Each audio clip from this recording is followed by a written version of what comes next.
자, 반갑습니다. 이번 시간, 생활교육 8번째 시간이죠. 8차시 죽음과 윤리입니다. 죽음과 관련된 윤리, 무엇이 있을까요? 네, 먼저, 동서양에서 죽음의 의미, 그 다음에 죽음 관련된, 윤리적 쟁점들 한번 살펴봐야겠죠. 역시나, 선생님이 올려놓은 영상, 링크된 영상 먼저 보고 오시고 얘기하도록 하겠습니다. 전 세계적으로 봤을 때는,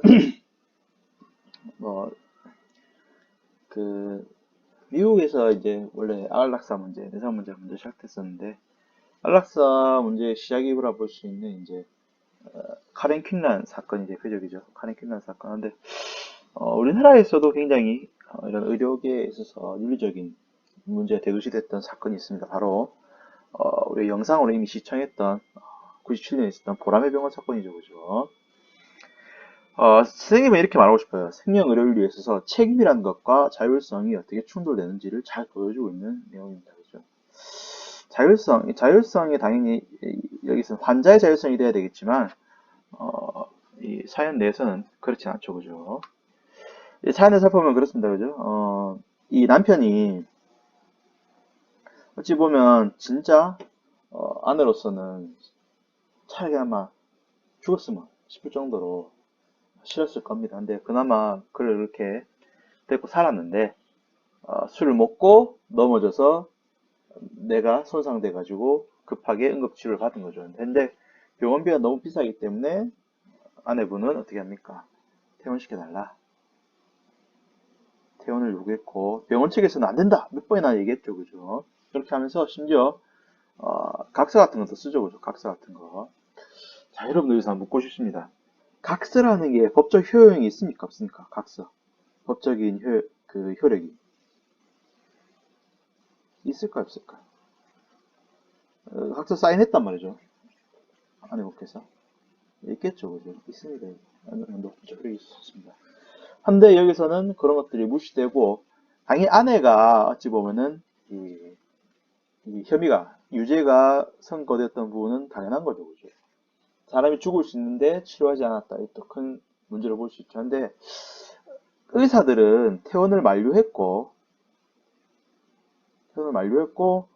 안 된다, 안 된다 몇 번 설명하고 끝내 안 되니까 각서를 받고서라도 퇴원을 시켰습니다. 그죠? 그럼 의사들에게 잘못이 있을까요, 과연? 의사들에게 과연 잘못이 있을까요? 그들은 환자가 원하는 대로 해줬을 뿐이잖아요. 자, 이 부분에서 이 생명의료율이라는 것이 다른 기타 윤리와 큰 차이점이 있는 부분입니다. 무엇보다도 우리가 어떤 가치와도 바꿀 수 없는 것이 생명이기 때문에 이 생명에 관해서만큼은 어떠한 원칙이 적용됩니까? 이 책임의 원칙이 적용된다는 거죠.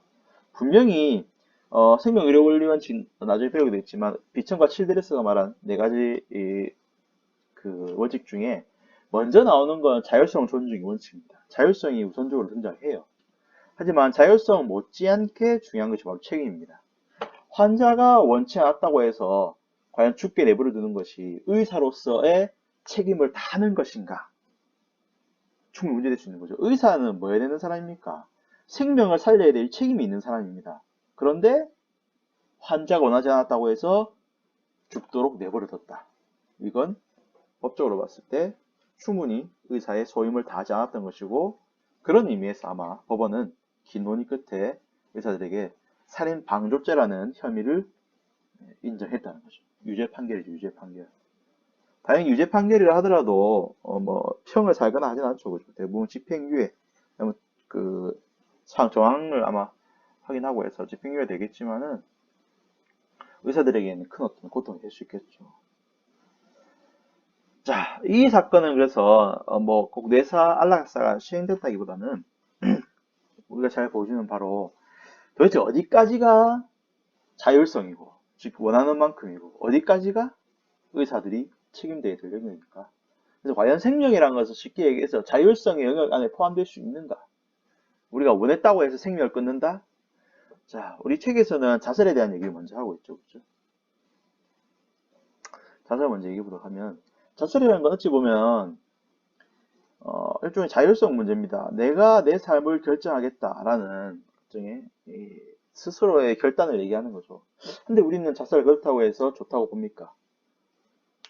어, 절대 그럴 수 없겠죠. 그죠? 우리는 뭐 당연히 종교계라든가 종교계 쪽에서 바라보는 건 당연한 거죠. 당연히 반대 입장이고, 더불어서 우리가 기본적인 인권적 측면이라든가 혹은 사회적인 측면에서 봤을 때도 자살은 우리가 결코 인정될 수 없는, 결코 용납될 수 없는 어떤 사안이죠. 그죠? 그래서 우리는 비록 자살은 자기 생명에 대해서 자기가 결정하는 것이지만 우리는 그것을 좋다고 보지 않습니다. 바로 이런 문제인 거죠. 그죠? 자, 그래서 보람의 병원 사건은 생명이라는 것은 단순한 자율성의 문제가 아니며 이제 존엄한 가치이고 분명한 책임성의 문제를 가지고 있다는 얘기를 해주고 있습니다. 자, 그러고 있는데 2008년에 김할머니 사건이 일어난 거죠. 그죠? 김할머니 사건은 약간의 그 의료진의 실수가 있었습니다. 이 수술 중에 꼭 수술 뭐 잘못됐다 보기 힘들겠지만 연세도 있고 하셔서 그래서 이제 뇌출혈이 일어난 거죠. 폐렴이 뇌출혈이 나고 뇌출혈은 아니지만 폐렴에 의해서 할머니가 결국 혼수 상태가 다시 깨어날 수 없는 상태로 가버립니다. 그래서 거기서 이제 연명치료라는 걸 시작하게 되죠. 연명치료. 연명치료. 이을연자죠. 이을연자. 무엇을 있습니까? 생명이죠, 생명. 생명을 연장하는 치료를 계속 하는 거죠. 대표적으로 이제 알다시피 산소호흡기라는 거죠.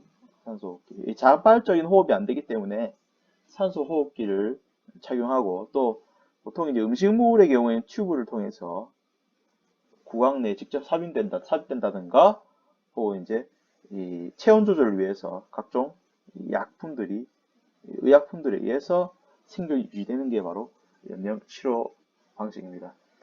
근데 알다시피 이제 할머니 같은 경우는 알다시피 나이가 연세가 좀 있죠, 그죠? 꽤나 연세가 있으시고 가족들이 볼 때도 이건 할머니가 원한 생존의 방식이 아니다 라는 입장에서 대법원에 뭘 하게 됩니까? 할머니의 연명 치료를 그만둬달라, 중단해달라라는 소송을 제기하게 되는 거죠, 그죠? 당연히 이 법원체에서는 아까 했던 책임의 문제를 내세울 겁니다. 생명이라는 것은 어찌 보면 존엄한 것이다. 우리가 함부로 할 수 없는 영역이다. 함부로 할 수 없다. 함부로 할 수 없다에는 또 하나 의미가 있죠. 그죠? 만약 생명이 중요하다면은 우리가 최대한 유지할 수 있도록 노력해야 되는 것이 아닌가. 그래서 비록 단순히 기계에 의존하고 어떠한 의식도 없고 뭐 사는 게 사는 거라 아니라 하지만은 그 생명도 엄연한 생명이다. 신께서 주신 혹은 인간이 가질 수 있는 가장 존엄한 것이기 때문에 어떻게든 유지하려고 애를 써야 된다라는 그런 좀 강경한 입장이 있을 수 있고, 또 하나 입장은 뭐겠습니까? 생명이란 것도 어느 정도 우리가 충분히 납득할 만한 어떤 조항이 인정될 때는 충분히 결단에 의해서 중단될 수 있지 않겠는가 하는 그런 온건한 입장이 있을 수 있겠죠. 그죠? 그래서 이 소송이 또 꽤나 길게 진행되다가 끝내 우리나라에서 최초로 이 연명치료를 중단하는 것을 소용하게 됩니다. 근데 이 연명치료 중단 자체가 뭡니까? 우리가 앞에 다루고자 하는 안락사의 일종입니다. 안락사의 한 종류죠. 그죠? 그래서 쉽게 얘기해서 법적으로 우리나라가 최초로 안락사를 허용하게 된 것이 2008년입니다. 근데 2008년 당시에는 안락사에 대한 어떠한 제도적 장치가 없었습니다. 그래서 알다시피 법이라는 것은 꼭 그 실정법으로서 만들어져 있으면 법이 아닙니다. 이런 식으로 판례라는 것도, 재판 예시 같은 것도 중요한 법적인 효력이 있습니다. 따라서 이 판례를 내세우면서 대법원은 구체적으로 향후 가이드라인을 제시할 수 있도록 정부 측에 요구를 하기도 했죠. 그래서 그 시간이 무려 11년 정도 지났는데 작년 2019년부터 연명의료결정제도가 시행되었습니다. 연명의료결정제도. 아까 얘기했던 연명치료를 중단하는 것에 대해서 본인이 신청하고 그것을 요청할 수 있습니다. 그래서 내가 나중에 큰 병에 걸렸을 때 만약 다시 회복할 수 없을 정도라면 그때는 치료를 하지 말아달라. 그냥 그 명에 따라 죽겠다. 이거 어떤 것이 자연스러운 것일까요? 자연스럽다. 자연성에 맞는 것일까요? 생명을 더욱더 연장하는 것이 자연적인 걸까요? 아니면 원래라면 치료를 하지 않았을 때 가져갈 그 수명이 정상적인 걸까요? 어떤 것이 더 자연적인 거에 대해서는 한번 생각해 봐야겠죠, 그죠? 자, 그래서 이 동영상 3개 보셨다면 아마 어느 정도 생각이 있을 거라 생각됩니다. 자, 책에는 먼저 47쪽에 죽음의 윤리적 의미에 대해서 설명하고 있죠, 그죠? 죽음이 가진 윤리적 의미, 어떤 의미가 있나요? 첫째, 삶의 소중함을 깨닫게 된다. 그래서 죽음이라는 것을 통해서 오히려 우리는 우리 삶이 소중하고, 여러분들 아다시피 당장 내일 죽는다. 내일이 나의 삶의 마지막이다. 그렇다면 오늘이 얼마나 소중하겠습니까? 그렇죠. 다른 인간관계의 소중함. 우리는 사랑하는 사람들을 많이 떠나보냈죠. 그죠? 떠나보낼 때마다 그들을 그리워하고 아쉬워합니다. 그죠? 그래서 그들이 얼마나 소중한지를 깨닫는 계기가 된다. 자, 그 다음에 동서양의 다양한 죽음관들을 한번 살펴볼 수 있겠는데, 이미 여러분들은 작년에 율리아서상에서 다 배웠죠. 그죠? 율리아서상에서. 윤사에서 다 배웠던 내용인데 한번 다시 살펴보도록 합시다. 장자 알다시피 도가죠. 도가는 자연성을 중시하니까 자연의 자연스러운 순환 과정이다. 그래서 마치 봄, 여름, 가을, 겨울 다시 또 봄이 오듯이 삶이 있으면 그 다음 죽음이 있고 죽음 뒤에 다시 또 생이 있는 그런 순환적, 물질적인 혹은 정신적인 순환적 과정이다. 불교에서는 연기에 의한 윤회를 얘기하고 있죠. 그죠? 죽음이라는 것도 연기에 의해서 뭉쳐진 이 오온이 다시 흩어지게 된 것이다. 그리고 죽음 이후에는 자신의 업에 따라서 윤회한다고 되어 있죠. 그죠? 그래서 역시나 불교는 삶에 대한 집착을 버릴 것을 얘기하고 있습니다. 삶뿐입니까? 죽음도 집착을 버려야겠죠. 그죠? 그건 고흥의 입장에서 봐야겠고. 플라톤의 경우에는 육체로부터의 해방을 얘기하고 있죠. 그래서 이 영혼이 원래는 이데아의 세계에 있다가 이데아에서 어떤 이유로 추방돼 가지고 육체라는 감옥에 갇혀서 현실 속에서 육체가 느끼는 모든 감각과 고통을 다 느끼게 되는 그런 상태였습니다. 그래서 이제 해방되는 거죠. 에피쿠로스는 철저한 유물론적 관점에서 우리는 원자들로 이루어진 존재다. 이 영혼도 원자라는 거죠. 그래서 죽으면 다 흩어진다는 겁니다. 영혼도 흩어지고 그래서 사후세계도 없고 감각도 없다는 입장이었죠. 자, 그리고 50쪽 자살의 문제. 아까 잠깐 얘기했었습니다. 그죠? 그래서 자살은 실제 사회적으로 용납될 수 없는 그런 문제겠죠. 그죠? 그래서 무엇보다도 소중한 생명 훼손시킬 수 있고 인간의 인격을 훼손할 수 있겠죠. 인간이라는 주체가 어찌 보면 이 자살이라는 것도 단순히 고통을 없애기 위해서 자신이 가지고 있는 정신적 육체의 고통을 없애기 위해서 자살을 하는 거라면 실제 육체의 나라는 이 생명을 고통보다 더욱더 낮게 보고 있는 거죠. 도구적 가치로 보고 있다는 사실에서 문제가 될 수 있겠습니다. 그래서 인격적인 훼손이 있을 수 있겠죠.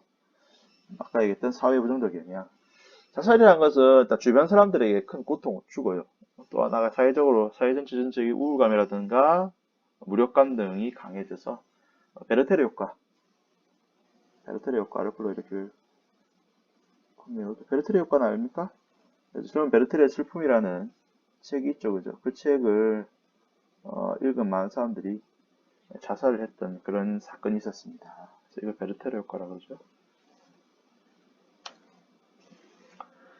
자, 아까 얘기했던 안락사입니다. 안락사. 그래서 안락사라는 것, 먼저 안락사 유형 보시면 자발적인 것과 비자발적인 게 있어요. 어떤 상태냐면 자발적인 경우는 의식이 있는 사람들이고 보통 자발적인 사람들, 비자발적인 경우는 의식이 없는 경우죠. 아까 김할머니 같은 경우는 의식이 없는 상태입니다. 그래서 자신이 안락사를 하겠다 안 하겠다에 대한 표현이 힘든 상황이죠. 그죠? 보통 이런 경우가 많고 또 하나 의식이 있는 경우인데 미국에서 이제 루게릭 환자 같은 사람들이 자신이 스스로 죽고 싶다고 이렇게 표현을 해서 안락사를 하는 경우가 있었습니다.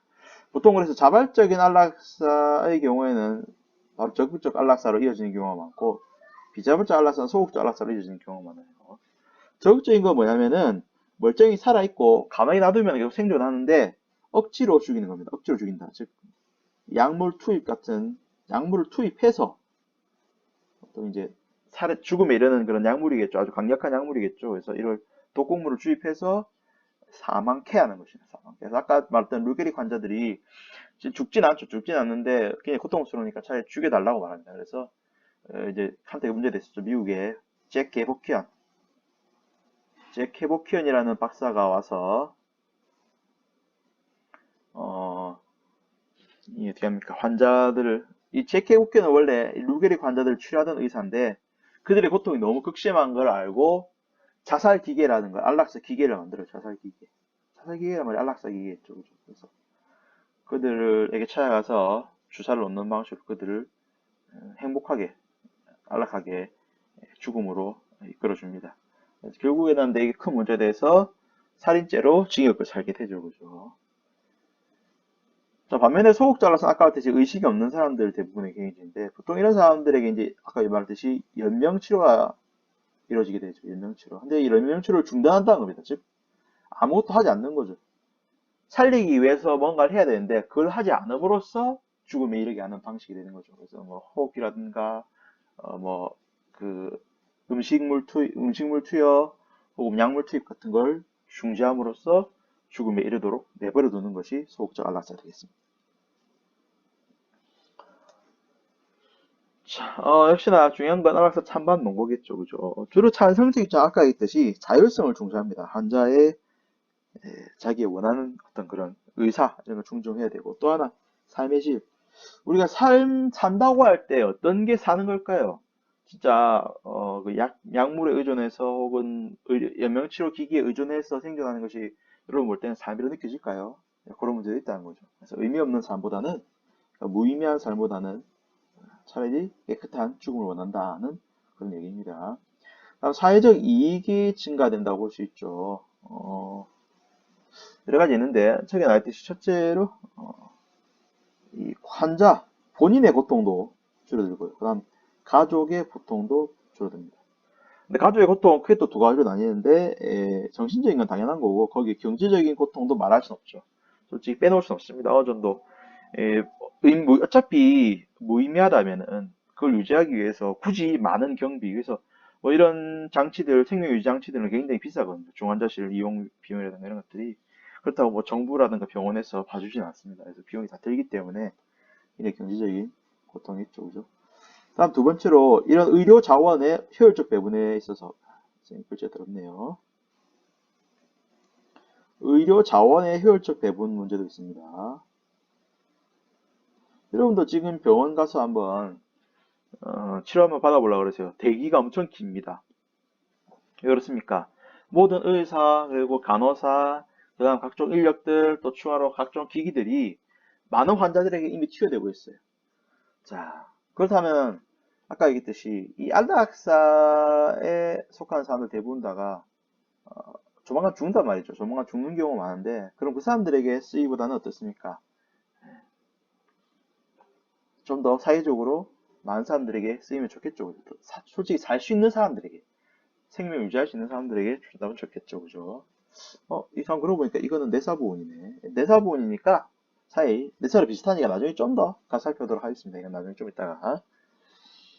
다음 생명의 반대쪽 거 보시면 생명의 존엄성 역시 그죠. 이 생명이라는 것은 선택의 문제가 아니다. 즉 자율성의 문제가 아니다라는 입장이 되겠죠. 그죠. 무조건적으로 지켜야 된다. 그래서 자연의 질서에 어긋나면 안 된다. 자연법적 입장. 반면에 이건 공유주의 입장이었죠. 자, 이와 더불어서 안락사, 역시나 더불어서 뇌사 문제도 얘기하고 있습니다. 뇌사 이러면 여러분들은 이 뇌사 말 자체가 어떤 의미를 담고 있냐면 에, 비, 비, 비역, 비가역성. 죄송합니다. 이렇게 끝났어. 비가역적이다. 뇌사란 말 자체는 앞에 이 수식어로서 비가역적이라는 말을 뜻해요. 비가역적. 안일비자죠. 가능한 가짜고 역은 거꾸로 돌린다는 거죠. 다시 살아날 수 없는 것이 내사입니다. 말 그대로 다시 살아날 수 없는 것. 우리가 착각하는 게 심굴인간과 내사를 많이 헷갈려. 책에도 이미 설명되어 있지만 우리 뇌는 크게 대뇌, 소뇌, 뇌간으로 되어 있습니다. 이 중에 뭐가 중요하냐? 오히려 뇌간이라든가 소뇌가 중요해요. 대뇌의 경우에는 인지, 기억, 사고 등이죠. 이거는 솔직히 생명과는 그렇게 큰 연관이 없습니다. 하지만 나머지 두 부분은 생명과 큰 연관이 있죠. 그래서 뇌간 같은 게 다치게 되면 스스로는 생존할 수가 없는 거죠. 특히나 뇌간이 심하게 다치면 단순히 혼자 생존할 수 없을 뿐 아니라 한 21일 정도 보면은 결국 죽게 돼 있습니다. 생명의 몸의 기능이 점점 저하돼서 이제 더 이상 돌릴 수 없기 때문이죠. 그래서 식물인간의 경우에는 대뇌 기능이 일부 상실되는 건데 이게 돌아올 수도 있어요. 실제 식물인간의 경우에는 좀 돌아올 수 있습니다. 어느 정도 회복될 수 있는데 문제 뇌사의 경우에는 대뇌는 물론이고 손의 뇌관까지 기능을 완전히 상실했기 때문에 말대로 이제 머리 밑으로만 살아있는 거죠. 머리 밑으로 장기들만 살아있는 상태인데 원래 장기들이라는 것도 어떻습니까? 뇌라는 중추신경에서 명령을 내려야지만 작용을 할 거 아닙니까? 근데 더 이상 명령체가 없기 때문에 나머지 몸뚱아리들은 강제로 살릴 수는 있어도 혼자서는 살아남을 수가 없어요. 그래서 아까 이제 21일 정도 후에는 결국 심폐소로 가지만 그 내사 이후에 21일간에는 전부 다 뭐에 의해서 생명 유지 장치에 의해서 생명 유지하게 됩니다.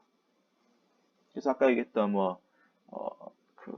삼소호흡기 혹은 영양분 공급 혹은 약물 투입에 의한 체온 조절 등 이런 방식을 통해서 억지로 살린다고 봐야겠죠.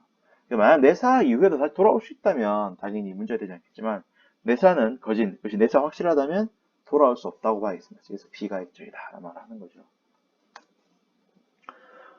그래서 내사 같은 경우는 찬성적 입장은 아까 했듯이 결국 심폐사로 종결되기 때문에 죽음으로 봐야 된다. 결국은 죽기 때문에. 그다음에 아까 잠깐 얘기했지만 의료자원의 효율적이요. 어차피 죽을 사람보다는 살릴 수 있는 사람에게 의사, 간호사라는 인력이라든가 혹은 각종 생명 유지 장치들 같은 이런 고급 장비가 투여된다는 거죠. 그죠? 안 그렇겠습니까? 네. 그다음에 장기 이식 가능하다. 자, 이거 굉장히 큰 문제인데 여러분 뇌사가 아닌 죽음은 뭐였죠? 아까 잠깐 얘기했지만 심폐사였죠. 심폐사. 심폐사는 심장 혹은 폐에 의한 죽음입니다. 심장이 죽으면 당연히 피가 안 돌죠. 그래서 세포에 산소 호흡이 안 되기 때문에 산소 공급이 안 되기 때문에 죽고 그 심장 이전에 산소를 받아들이는 폐가 망가지게 되면 역시나 폐로 인해 폐를 통해서 산소를 투여받아 줬기 때문에 역시나 산소 부족으로 모든 세포가 죽게 되어 있죠. 그래서 심폐사는 대부분 모든 장기가 소실되게 되어 있습니다. 무조건. 자, 그리고 정말 말 그대로 심폐사지 않습니까? 심폐사와 내사는 차이가 있죠. 그죠? 내사라는 말은 그러면 심장과 폐는 어떻다는 겁니까? 그렇죠. 아직까지 멀쩡하다는 거죠. 멀쩡하다는 거죠. 그래서 우리가 쉽게 해서 심폐사에서는 결코 있을 수 없는 이식 뭐가 있을 수 있습니까? 심장 이식이라든가 폐 이식이 가능하겠죠. 당연한 거 아니겠습니까? 그리고 실제 심폐사의 경우에는 거의 거진 이식을 하기가 힘든 부분이 많습니다. 거진 실제 할 수 있는 거는 이 안구에 있는 각막 정도라든가 척수 일부 정도만 이식이 가능하고 거의 나머지는 이식이 안 되죠. 하지만 내사의 경우에는 아까 얘기했듯이 뇌 명령만 없을 뿐이지 나머지 장기들은 다 그냥 아직까지 멀쩡히 유지가 되고 있는 상태죠. 생명 유지 장치에서 지속적으로 산소가 공급되고 있기 때문에 아직 장기들이 멀쩡합니다. 그래서 이식을 한다면 이식 성분이 높고 이식 가능성이 높겠죠. 그렇죠?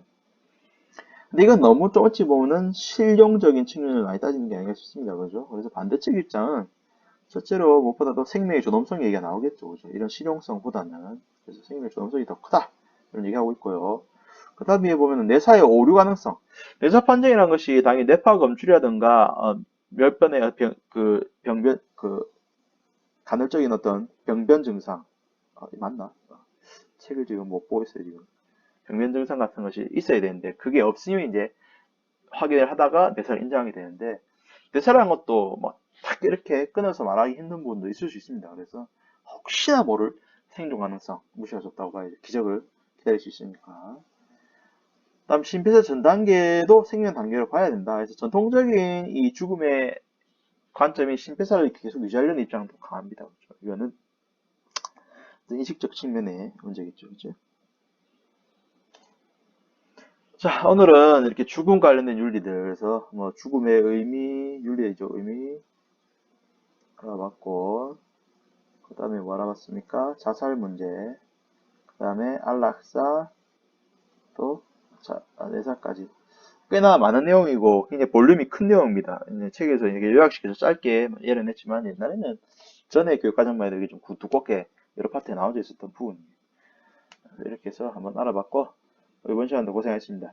자, 과제 보죠. 과제는 역시나 내사 안락사에 있어서 내사도 좋고 안락사도 좋습니다. 자신의 입장을 정하고 그것을 정당하는 근거를 한번 적어보시기 바랍니다.